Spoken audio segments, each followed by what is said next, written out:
Augustan poetry. In the realm of Latin literature, Augustan poetry denotes the poetic works that thrived during the reign of Caesar Augustus as the Emperor of Rome. This period prominently features the contributions of notable poets such as Virgil, Horace, and Ovid. In the context of English literature, Augustan poetry constitutes a subset of Augustan literature focusing on poetry from the 18th century, specifically the first half of that century. The origins of this term can be traced back to George I, who referred to himself as an Augustus, and English poets subsequently adopted it to characterize their literary endeavors. The term resonated in another sense as well. 18th century English poetry revolved around political and satirical themes, grappling with the central philosophical question of whether the individual or society should take precedence as the subject of verse. Characteristics of Augustan poetry. The Augustan era in English poetry is renowned for its affinity for wit, sophistication, and the embrace of classical, primarily Roman forms and values. Inspired by the Augustan period or the Golden Age in Roman poetry, English Augustan poets translated and patterned their verses after the works of poets like Virgil, Horace, and Propertius. This literary epoch spans from the end of the Restoration era, commencing around 1690, to the passing of Alexander Pope in 1744. Over time, the rise of English Romanticism would overshadow the Augustans. Prominent figures associated with Augustan poetry include Alexander Pope, John Dryden, John Gay, Jonathan Swift, and Samuel Johnson. These poets are celebrated for their lengthy verse narratives or mock epics, often characterized by satire and emulation of classical models. Examples and features of Augustan poetry. Key examples of Augustan poetry include Alexander Pope's The Rape of the Lock and John Dryden's Macflecknoe. These works employ conventions found in classical epics such as invocations to deities, grandiose speeches, battles, and division into cantos, while applying them to trivial subjects. In Macflecknoe, Dryden critiques the work of a lesser-known poet, while The Rape of the Lock humorously explores a clandestine haircut. These poems play with the contrast between elevated rhetoric and mundane subject matter, adding to their comedic effect. A hallmark of Augustan poetry is the use of the heroic couplet, a verse form first introduced by Geoffrey Chaucer in the 14th century. Heroic couplets consist of lines of iambic pentameter that rhyme in pairs. Poems like these would have been familiar to contemporary readers, and the juxtaposition of lofty language and everyday topics contributes to their humor. For a deeper understanding of the poet's aesthetics and views, one can delve into critical documents of the time, such as John Dryden's An Essay of Dramatic Poesy and Alexander Pope's An Essay on Criticism. Alexander Pope. Alexander Pope was born in the spring of 1688 as the only child of Alexander and Edith Pope.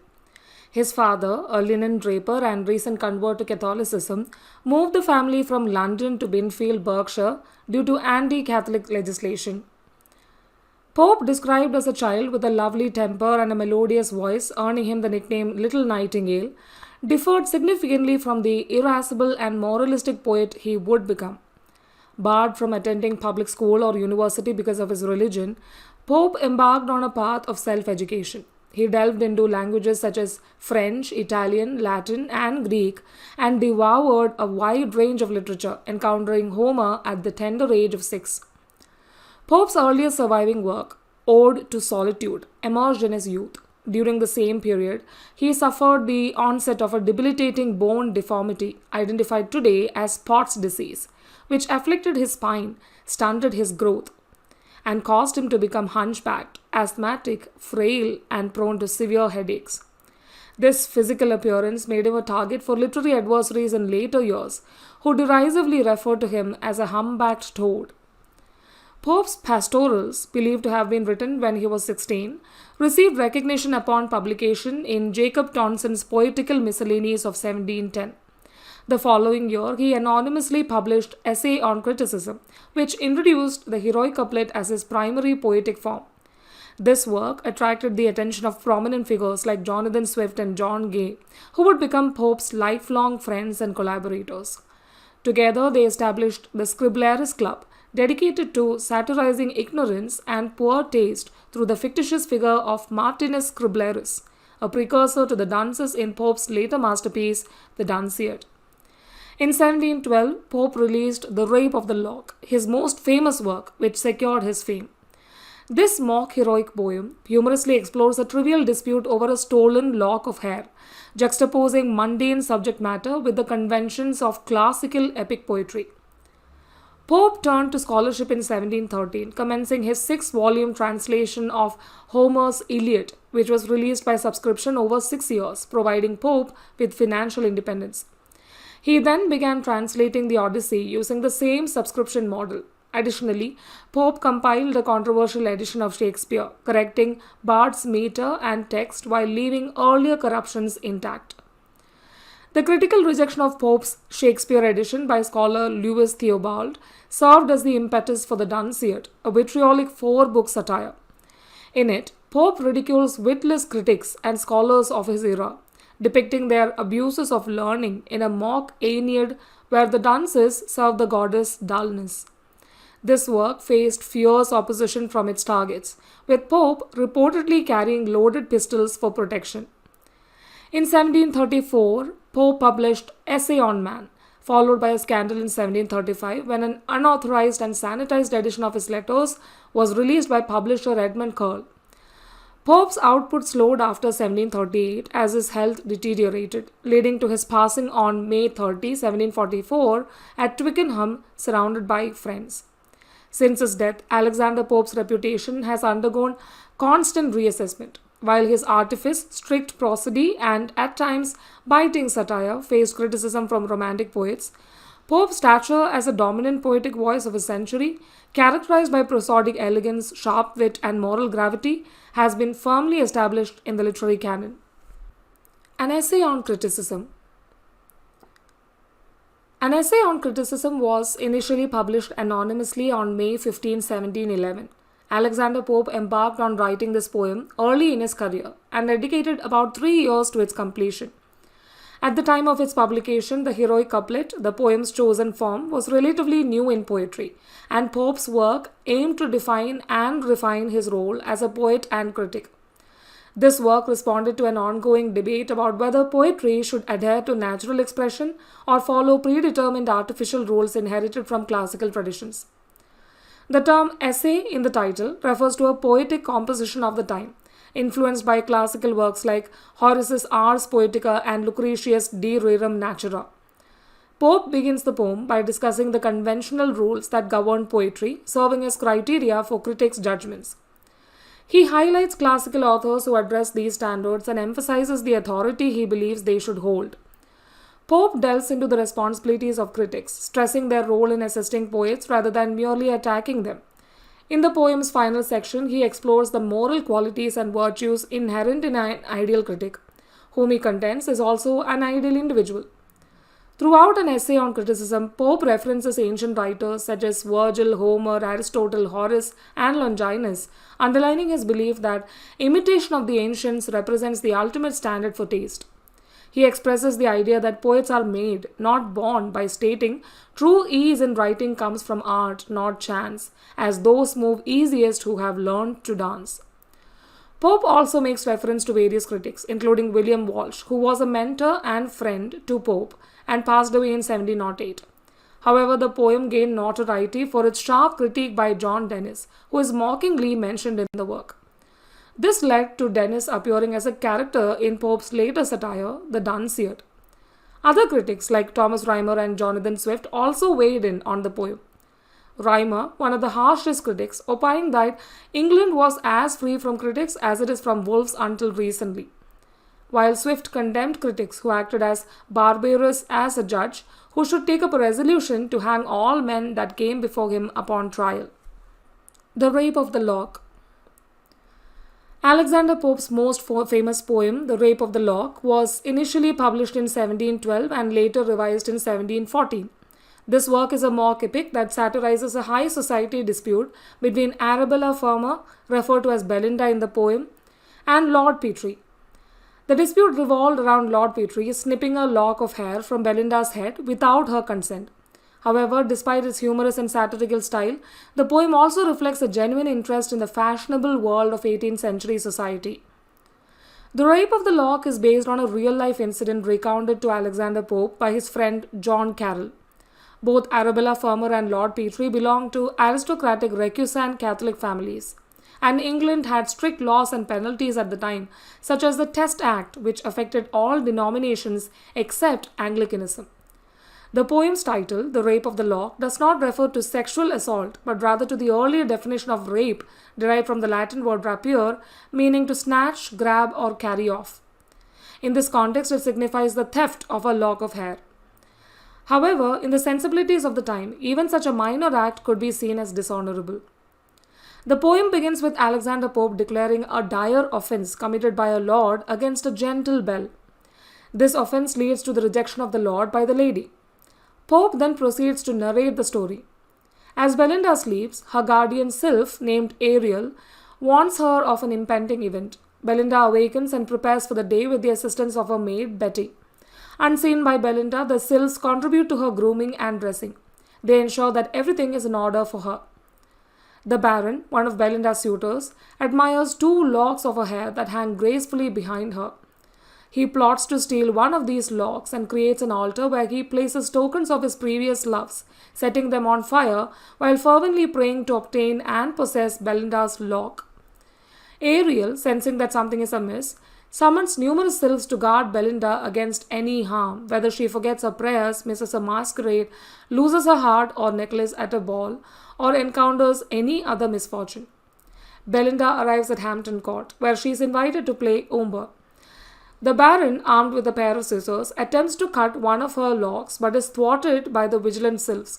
This happens 3 times, but eventually the Baron succeeds, cutting off a lock of Belinda's hair. Upon discovering her missing lock, Belinda becomes furious, while the Baron triumphs in his victory. A gnome named Umbriel goes to the cave of Spleen and acquires a bag filled with sighs, sobs, passions, and the war of tongues, along with a vial containing fainting fears, soft sorrows, melting griefs, and flowing tears. Umbriel pours these contents over Belinda, who is already in a state of distress. Many people sympathize with Belinda's grief and demand that Baron return the lock. However, the Baron remains unrepentant and refuses to return it. A battle ensues among the gathered individuals with glares, songs, and wits used as weapons. Belinda fights with the Baron, even throwing snuff up his nose to subdue him. Despite their efforts, the lock of hair has become a constellation, destined to outlast the contestants. An Essay on Man. An Essay on Man is a poem written by Alexander Pope, published between 1733 and 1734. The poem is dedicated to Henry St. John, 1st Viscount Bolingbroke, and it opens with the line, "Awake, St. John." This work is an attempt to rationalize and vindicate the ways of God to man, echoing John Milton's similar endeavor in the opening lines of Paradise Lost, where he aims to justify the ways of God to men. Pope's poem explores the natural order established by God for humanity.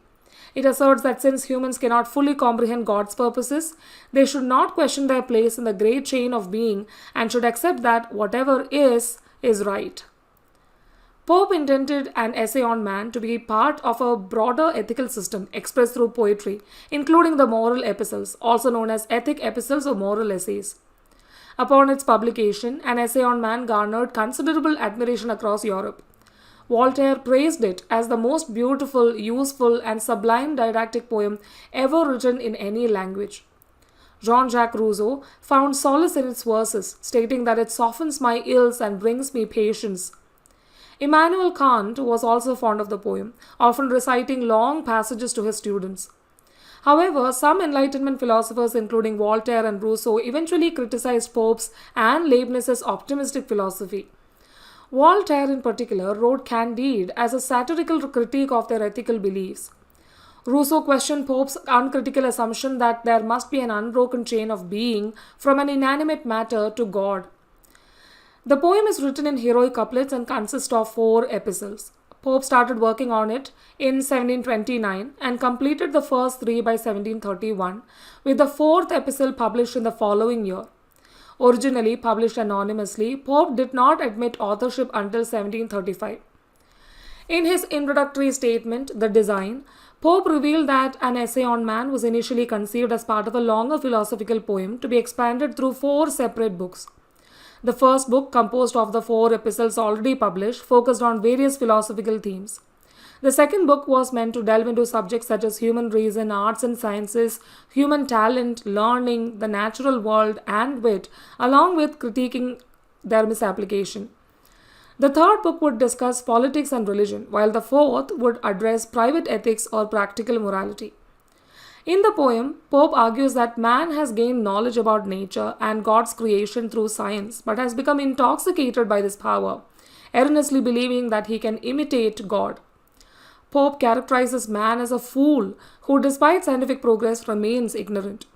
He contends that humanity should introspect and avoid diminishing the spiritual essence of the world through earthly science, as the two are fundamentally opposed, advising that man should presume not God to scan. The Dunciad. The Dunciad is a notable mock heroic narrative poem written by Alexander Pope and published in 3 different versions from 1728 to 1743. This satirical work celebrates the goddess Dullness and her chosen agents as they bring decay, imbecility, and tastelessness to the kingdom of Great Britain. The poem's origins can be traced back to Pope's editing of William Shakespeare's works, which he adapted to suit the tastes of the 18th century. In response, the scholar Lewis Theobald criticized Pope in his work Shakespeare Restored, published 1726. Pope retaliated in 1728 with the first version of the Dunciad, portraying Theobald as Tybalt, the favored son of the goddess of dullness, who symbolized the reign of pedantry and intellectual mediocrity. A year later, Pope published the Dunciad Variorum, which expanded the poem and included elaborate false footnotes, appendices, errata, and prefaces, as if the poem had fallen into the hands of an inept pedant. Both versions, published anonymously, go beyond the realm of personal vengeance, showcasing Pope's literary prowess, wit, and vigor.